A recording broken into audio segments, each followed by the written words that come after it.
একটা মেয়ের মানসিক চাপ বা ডিপ্রেশনের কথা যদি তার পরিবার বা প্রিয় মানুষটি জানতো, তাহলে চোখ ভর্তি পানি, মন ভর্তি আঘাত, হাজারো মানসিক চাপ আর ডিপ্রেশন নিয়ে মেয়েদের দিনের পর দিন, রাতের পর রাত কাটতে হতো না। সত্যি মেয়েদের কষ্ট কেউই বোঝে না, কারণ মেয়েরা হাজারো কষ্ট বুকে চেপে রেখে সবার সামনে দাঁড়াতে জানে, ভাঙ্গা মন নিয়েও সবার সামনে হাসতে জানে। কথাটা শুনতে খারাপ লাগলেও এইটাই বাস্তব। মনে হচ্ছে ফ্রিতে আপনাদেরকে অনেকটা জ্ঞান দিয়ে দিয়েছি। সরি ভাই, আমি মজা করছিলাম। আজকে আমি বের হয়ে গেলাম উইন্টারের কিছু কালেকশন দেখার জন্য। দেখতে দেখতে তো শীত প্রায় চলে আসলো। আর হ্যাঁ, কোন কোন অঞ্চলে শীতের পরিমাণ একটু বেশি অবশ্যই কমেন্টস করে জানাবেন। আজকে আমি গিয়েছিলাম লিঙ্ক রোডের এখানে, কারণ আমার এখানে লিঙ্ক রোডে প্রচন্ড পরিমাণ বাইরে এবং কি বিভিন্ন শোরুমে কালেকশন উঠে থাকে উইন্টার প্লাস হচ্ছে সামারের। যদিও উইন্টার চলে আসছে, তাই উইন্টার কালেকশনে দেখবো, দেখতে তো হবেই। তাহলে চলুন আমি আপনাদেরকে এক এক করে ঘুরে ঘুরে দেখাবো উইন্টার কি কি কালেকশন আসছে। আর বাইরে অনেক সুন্দর সুন্দর কালেকশন থাকে, যেটা আপনারাও জানেন। আর অধিকাংশ মানুষই হচ্ছে বাইরে কেনাকাটা করতে স্বাচ্ছন্দ্য বোধ করে। আর হ্যাঁ, আমার মতো যারা গরিব তাদেরকে বললাম আর কি, আর তারা বড় লোক অবশ্যই, তারাতেও খুব এক্সপেন্সিভ ভাবে শপিং করে থাকে। I know. আচ্ছা, বাদ দিই, যার যার পার্সোনাল বিষয় নিয়ে আমি কথা বলতে চাচ্ছি না। আমি যেরকম আপনাদের কাছে ঠিক ওইরকম ভাবে তুলে ধরছি, কারণ আমি কোনো এক্সপেন্সিভ না। কোনো কিছু কেনাকাটার আগে আমি অবশ্যই খোলামেলা জায়গা থেকে দেখে নিই, কারণ এইখানে ভালো ভালো ড্রেস খুবই কম দামে পাওয়া যায়। আমি বলছি না আপনাদেরও দেখতে হবে, কারণ আপনাদের রুচি বলে একটা কথা আছে, সবাই কিনে সব জায়গা থেকে শপিং করে অভ্যস্ত না। অনেক ঘুরতে ঘুরতে দেখলাম ওদের এখানে নতুন কোনো কালেকশন নাই, যা ছিল সব হচ্ছে পুরানো। মানে আগে যে উইন্টারের কালেকশনগুলো ছিল সেইগুলোই তারা নতুন করে রিসেল যেটাকে বলে ট্রাই করতেছে। তো আমি ভাবলাম মার্কেটে যাই। এই মার্কেটটা যদি এরকম জমজমাট ছিল না, আমাদের পাশে ফুটপাতে একটা মার্কেট ছিল খুবই বড়, ওইটা ভেঙে দেওয়ার পর সব দোকানপাট এই মার্কেটে চলে আসার পরে এখন দেখি কত সুন্দরভাবে সাজিয়েছে।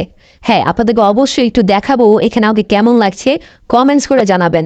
আর এত সুন্দর করে সাজিয়েছে, মানে বাইরে থেকে দেখলে মনে হবে না যে এটা কোনো মার্কেট, হয়তো ভাবতে পারেন বিয়ে বাড়ি। তাই ভাবলাম আপনাদেরকে একটু দেখাই, আমি একটু ঘুরে ঘুরে কেমন লাগছে কমেন্টস করতে কিন্তু ভুলবেন না, আমি আবারও বলছি। আর হ্যাঁ, আপনাদের মূল্যবান সময় নিয়ে ভিডিওটা দেখছেন, এর জন্য অসংখ্য পরিমাণ ধন্যবাদ। প্রতিনিয়ত এরকম নতুন ভিডিও আপনাদেরকে উপহার দেওয়ার চেষ্টা করি, যদিও লং ভিডিও ছাড়া খুবই টাফ। লং ভিডিও কিভাবে করব, কি ভিডিও আপনাদের কাছে ছাড়বো, এইগুলো নিয়ে সারাদিন চিন্তিত থাকি আমি। অবশ্যই কমেন্টস করে জানাবেন যে আপু এই টাইপের ভিডিও ছাড়লে বা এই লং ভিডিও কোনগুলো করবেন, তাহলে মানুষ আরো বেশি পছন্দ করবে। মার্কেটে আসার পর একটা দোকান চোখে পড়লো আমার, মানে আমি যত এড়িয়ে যেতে চাইলাম বাট পারলাম না, তাই ভাবলাম দোকানের ভিতরে গিয়ে একটু দেখি কালেকশনগুলা। যাওয়ার পর দেখতে পারলাম যে সেম কালেকশনগুলাই এইখানে হয়তো লাইটিং এর কারণে খুবই ডিফারেন্ট দেখা যাচ্ছিল ড্রেসগুলো। আর এই দোকানদার আমার অনেক পরিচিত, কারণ তার এখান থেকে আমি অনেক ড্রেস নিয়েছি। উনি বললো যে আপু এখানে দোকান দিয়েছি, আপনাকে তো আর দেখি না ওইটা ভেঙে যাওয়ার পর। আমি বলছি হ্যাঁ ভাই, আমরা তো ভাবছি যে আপনার হাতে ছেড়ে অন্য কথা চলে গিয়েছেন, বাট এইখানে যে আসছেন, আজকে আসার পর দেখলাম অবশ্যই নেক্সট টাইম আসবো যদি নতুন কালেকশন আনেন। উনি বললো যে হ্যাঁ, আপনাদের জন্য অবশ্যই উইন্টারের কালেকশন চলে আসবে, এখন একটু অপেক্ষা করতে হবে আপনাদের। ভাবলাম মিররটা খুব ভালো লাগতেছে আমাকে, কেমন লাগে অবশ্যই। আবারও বারবার বলছি, এর জন্য বোর ফিল করবেন না। আসলে সুন্দর হচ্ছে নারী এক ধরনের, কি বলে, আচ্ছা যাই হোক, যাহাই বলে না কেন ওইটা বলার দরকার নাই। যাক, সুন্দর কিনা সেটা অবশ্যই বলবেন। দেখতে দেখতে অনেকে সময় এগুলো, তাই ভাবলাম বাসার দিকে রওনা দেওয়া যাক। কিন্তু না, এইখানে তো মার্কেটের শেষ নাই, তাই ভাবলাম ওই মার্কেটটাও দেখে যাই। যদিও সময় নিয়ে বের হয়েছি উইন্টার কালেকশন দেখবো, পছন্দ হলে তো কিনবো। এখানে আসার পর শুনলাম যে আপু আমাদের সব আগের কালেকশন নতুন কালেকশন আসে নাই। আপনাকে কি বলবো, আপনি যেহেতু আমাদের পরিচিত কাস্টমার, আপনাকে সাজেস্ট করব যে আর কয়দিন পর আসেন। ভাইরে এতটাই গরম ছিল, কি করব ভাবতেছিলাম।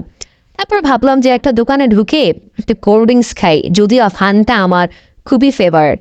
খাচ্ছি আর হচ্ছে মনে মনে বলছি যে আজকে কেন বের হইলাম, আর কয়দিন পর বের হতাম তাহলে পছন্দের জিনিসগুলো কিনে নিতে পারতাম। ধন্যবাদ ভিডিও জন্য থাকার জন্য। ভালো থাকবেন সবাই, শেয়ার করে দিবেন আপনার প্রোফাইলে আপনাদের প্রিয় মিষ্টি আপু। আসসালামু আলাইকুম।